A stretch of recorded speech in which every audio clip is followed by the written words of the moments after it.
ശ്രീ സത്യസായി ട്രസ്റ്റിന്റെ ആഭിമുഖ്യത്തിൽ പുതിയ വനിതാ കോളേജ് കോഴിക്കോട് ജില്ലയിലെ നന്ദിയിൽ ഈ വർഷം മുതൽ പ്രവർത്തനം ആരംഭിക്കുമെന്ന് governing council chairman K Jayakumar വാർത്താസമ്മേളനത്തിൽ അറിയിച്ചു.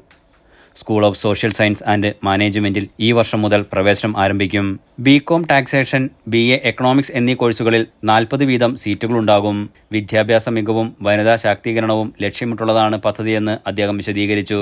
നമ്മുടെ കോഴിക്കോട് കേരളത്തിലെ ആദ്യത്തെ കോളേജ് സയൻസ് കോളേജ് ആരംഭിക്കുന്നത്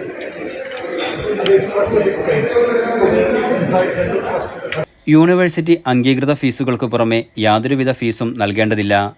മികച്ച അടിസ്ഥാന സൗകര്യങ്ങളോടെ ആരംഭിക്കുന്ന കോളേജിൽ കൂടുതൽ കോഴ്സുകൾ ആരംഭിക്കാൻ പദ്ധതിയുണ്ട്. സത്യസായി സെൻട്രൽ ട്രസ്റ്റ് പുട്ടപർത്തിയുടെ സഹകരണത്തോടെയാണ് പ്രവർത്തനം.